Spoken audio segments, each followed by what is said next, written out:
സകൃതകൃതാവായ നാട്ടുകാരെ ശ്രദ്ധിക്കുക, കലാപരിപാടികൾ തുടങ്ങാൻ ആരംഭിക്കാൻ.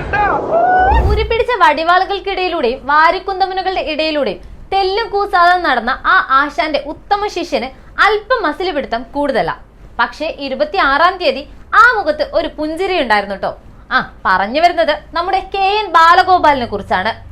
3.5 കൊല്ലമായി വാഹനങ്ങളിൽ ഒഴിക്കുന്ന ഇന്ധനത്തിന് 2 രൂപ അധിക സെസ് വാങ്ങി സർക്കാരിനെ പരിഘോഷിപ്പിക്കുന്ന ആളുടെ പുഞ്ചിരിക്ക് പിന്നിലെ കാരണമാണ് പറഞ്ഞു വരുന്നത്.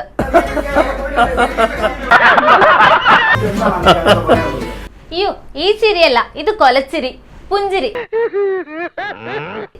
അതന്നെ. അതെ, കാരണം മറ്റൊന്നും അല്ല കേട്ടോ.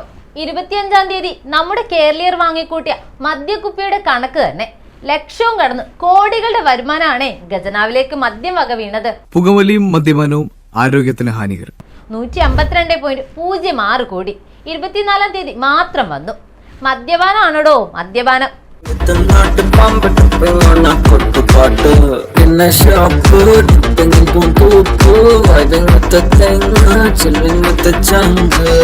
തീർന്നില്ല. 97.42 കോടിയും 25-ന്, 54.64 കോടി 24-ന്. ഏറ്റവും കൂടുതൽ വിറ്റത് ചാലക്കുടിയിലാണ്. 78 ലക്ഷം രൂപയുടെ മദ്യം ചങ്ങനാശ്ശേരിയിൽ 66.88 ലക്ഷം, തിരുവനന്തപുരം പഴയ ഉച്ചക്കടയിൽ 64.15 ലക്ഷം, വയനാട്ടില് 4 കോടി 29 ലക്ഷവുമായി മദ്യവരുമാനം. ഖജനാവിന്റെ കാര്യം കട്ടപ്പൊക്കെയായിരിക്കുമ്പോഴാണ് നമ്മുടെ കുടിയന്മാർ ഒത്തുചേർന്ന് ആഞ്ഞു പിടിച്ചത്. ഈ പുതുവത്സരം കൂടി കഴിയുമ്പോൾ അണ്ണന്റെ മുഖത്തെ വെളിച്ചം കുറച്ചു കൂടും. വരട്ടെ, ഇതൊന്നും കണ്ട് KSRTC സന്തോഷിക്കാൻ വരട്ടെ. വരുമാനം കൂടി എന്ന് അവകാശപ്പെടുമ്പോഴും നിങ്ങൾക്കിനിയും പട്ടിണിയും പരിവട്ടവും തന്നെ ശരണം. പട്ടിണിയുടെയും പരിവട്ടത്തിന്റെയും കാര്യം പറഞ്ഞപ്പോഴാണ് സാധാരണ ജനങ്ങളുടെ സാധാരണ നേതാവായ നമ്മുടെ ഗോവിന്ദ മാഷിനെതിരെ ഒരു പെൺപുലി ഗർജിച്ചുകൊണ്ട് ചാടിയത് ഓർമ്മ വന്നത്. അതും CPM തിരുവനന്തപുരം ജില്ലാ സമ്മേളനത്തിൽ മുഖ്യമന്ത്രി വേദിയിലിരിക്കെ പാർട്ടി സംസ്ഥാന സെക്രട്ടറി MV ഗോവിന്ദനെ പരിഹസിച്ച് വനിതാ പ്രതിനിധി മുന്നിലേക്ക് വന്നത്. അതിശി കടുത്തുപോയോന്നൊരു സംശയം. പ്രസംഗം ഒരു വഴിക്കും പ്രവർത്തനം മറുവഴിക്കുവാണെന്ന്. സഖാവിന് ഇത് പോരെ പൂരം. പോലീസ് സ്റ്റേഷനുകളിൽ ഇരകൾക്ക് നീതിയില്ല, സ്ത്രീകൾക്കും കുട്ടികൾക്കും എതിരെയുള്ള കേസുകളിൽ നടപടിയില്ല, പാർട്ടി നേതാക്കൾക്ക് പോലും നീതി ലഭിക്കുന്നില്ലെന്ന് വനിതാ സഖാവ് അങ്ങ് കത്തിക്കയറി. കമ്മാന്നൊരക്ഷരം മിണ്ടാതെ നേതാക്കളും മിണ്ടിയിട്ട് വലിയ കാര്യമൊന്നുമില്ല. സത്യങ്ങളാണ് ഈ വിളിച്ചു പറയുന്നത്. വെട്ടിനിരത്തിലും മൈക്കിലെ വെകിളി പിടിച്ച ആക്രോശവും ശീലമാക്കിയ വീരശൂര പരാക്രമികളായ നേതാക്കളുടെ മൗനം വിദ്വാന് ഭൂഷണമായി തോന്നുന്നില്ല. അത് ചിലപ്പോ ഭ്രാന്തിന്റെ ലക്ഷണവുമാകാം. ഇവിടെ വിജയരാഘവനെ പോലെ. പാർട്ടിയിൽ വനിതകൾക്ക് വേണ്ടത്ര പ്രാതിനിധ്യമില്ലെന്ന് സമ്മേളനത്തിൽ പ്രതിനിധികൾ ചൂണ്ടിക്കാട്ടി.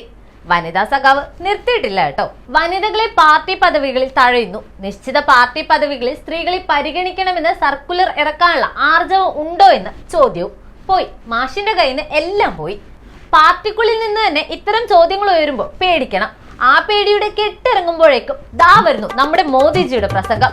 9 വർഷത്തിനിടെ 4 ലോക്സഭാ തെരഞ്ഞെടുപ്പുകൾ നടന്ന 90കളിലെ രാഷ്ട്രീയ അസ്ഥിരത കാരണം ജനങ്ങൾ അക്ഷമരും സർക്കാരിന്റെ കഴിവിനെ കുറിച്ച് സംശയം പ്രകടിപ്പിക്കുന്ന സമയത്താണ് വാജ്പേയി സുസ്ഥിരവും ഫലപ്രദവുമായ ഭരണം നൽകിയതെന്ന്.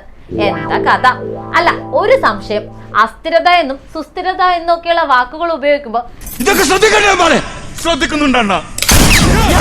എന്റെ മോദിജി, നിങ്ങൾക്കങ്ങ് ഓരോന്ന് വന്ന് പറഞ്ഞു പോയാ മതി, ബാക്കി മൊത്തം ഞങ്ങൾക്കല്ലേ പണി. ഇനി ഒരു നന്ദി പ്രസംഗം ആയാലോ? 21-ാം നൂറ്റാണ്ടിലേക്കുള്ള ഇന്ത്യയുടെ പരിവർത്തനത്തിന്റെ ശില്പിയായതിന് രാജ്യം അടൽജിയോട് എപ്പോഴും നന്ദിയുള്ളവരായിരിക്കും. നന്ദി മാത്രമല്ലേ. നന്ദി പ്രകടനം നമ്മുടെ പ്രിയപ്പെട്ട രാജേന്ദ്ര ആർലേക്കറിനെ പിടിച്ച് കേരള ഗവർണറാക്കി. അല്ല, ആളെ മനസ്സിലായില്ലേ? ആളെ വേണ്ടത്ര പരിചയമില്ലാന്ന് തോന്നുന്നു. ആരത്? നമുക്ക് പണ്ട് സ്വാതന്ത്ര്യം കിട്ടിയത് അഹിംസയിലൂടെയല്ല, ബ്രിട്ടീഷുകാരെ കല്ലെറിഞ്ഞാണ് നാട് കടത്തിയെന്ന് പ്രസംഗിച്ച മഹാൻ. ഇങ്ങനെ ഓരോന്ന് വിളിച്ചു പറയാനുള്ള ധൈര്യമുള്ള ആളായോണ്ട് കുഴപ്പമില്ല.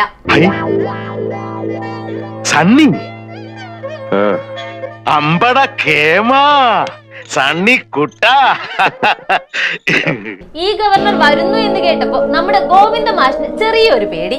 ആള് പാർട്ടി അണികൾക്ക് കൊടുക്കുന്നത് പോലെ ഗവർണർക്ക് ഒരു തിട്ടൂരങ്ങ് പുറപ്പെടുവിച്ചു.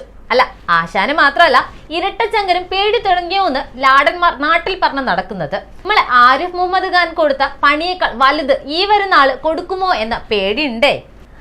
അതവിടെ നിൽക്കട്ടെ. ഇപ്പോൾ ജനങ്ങളുടെ ആശങ്ക എന്താന്ന് വെച്ചാൽ രാജ്ഭവൻ ഒരു RSS ശാഖ ആക്കുവോ എന്നാണ്. നിങ്ങൾ രാജ്ഭവൻ RSS ശാഖയാക്കിയ ഞങ്ങൾ സ്മാരകം പണിയും എന്ന് കമ്മ്യൂണിസ്റ്റ് പാർട്ടിയുടെ 100 വർഷം തികയുന്ന സന്തോഷത്തിൽ ഞങ്ങളൊരു സ്മാരകം അങ്ങ് പണിയുന്നു. പണിഞ്ഞോ എല്ലാം കൂടെ അവസാനം ഞങ്ങളുടെ നെഞ്ചത്തോട്ട് വീഴാതിരുന്ന മാത്രം മതി, അത്രേ ഉള്ളൂ. RSSന്റെയും മോദിയുടെയും കാര്യം പറഞ്ഞപ്പോഴാണ് നമ്മുടെ ഈ ക്രിസ്മസ് കാലം ഓർമ്മ വന്നത്.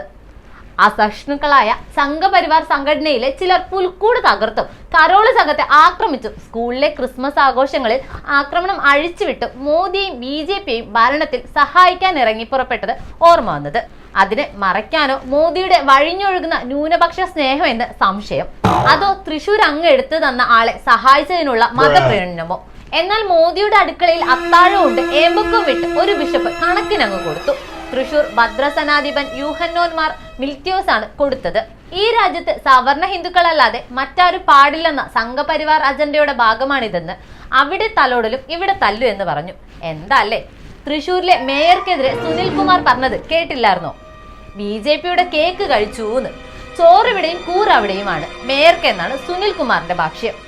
ഒരു കേക്കല്ലേ സുനിൽ സഖാവേ, അതിലെന്ത് രാഷ്ട്രീയെന്ന് മേയറും. കഴിഞ്ഞ തെരഞ്ഞെടുപ്പിൽ തോറ്റതിന്റെ ചൊരുക്കാണെന്ന് K സുരേന്ദ്രനും പറയുന്നു. ഇതൊക്കെ അങ്ങനെ ഇരിക്കട്ടെ, വയനാട്ടിലെ രാഹുൽ ഗാന്ധിയും പ്രിയങ്ക ഗാന്ധിയും ജയിച്ചത് വർഗീയ ശക്തികളുടെ പിൻബലത്തിലാണ് എന്ന് പറഞ്ഞ സഖാവിന് പിന്നാലെ P രാജീവ് മന്ത്രി സഖാവ് പറഞ്ഞത് കേട്ടായിരുന്നു. RSSനെ പോലെ ജമാഅത്ത് ഇസ്ലാമിയെ കാണേണ്ടതില്ല എന്ന്. K മുരളീധരനോ ജമാഅത്ത് ഇസ്ലാമിയുടെ വോട്ട് തനിക്ക് ലഭിച്ചിട്ടുണ്ടെന്ന് തുറന്നു വെച്ചു. അതങ്ങനെ നടക്കട്ടെ. ആരൊക്കെ വാങ്ങിയിട്ടുണ്ടോ, ആരൊക്കെ കൊടുത്തിട്ടുണ്ടോ, എന്തോ അധികാരമല്ലേ ഉള്ളേ, അതിന് എന്ത് ജാതിയും മതവും നോക്കാനാ? ചക്കരക്കുടം കണ്ട ആരായാലും കൈയിടും. മുണ്ടക്കയിലും ചൂരൽമലയിലും നിന്നുയർന്ന രോദനം ഇനിയും അണഞ്ഞിട്ടില്ല കേട്ടോ.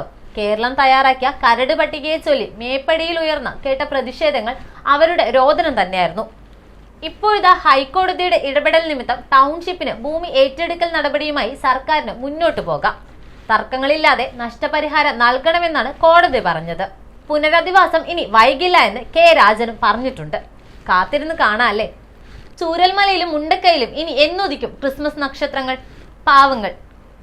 ഒരു മിനിറ്റേ, കണ്ടില്ലേ പെരിയ കൊലക്കേസിലെ വിചാരണ പൂർത്തിയാകുമ്പോൾ നമ്മുടെ ആദർശ തൊഴിലാളി പാർട്ടിയുടെ നേതാക്കന്മാരിൽ ചിലർ പെട്ടു എന്നത് ആർക്കൊക്കെയോ നടുക്കമുണ്ടാക്കുന്നു.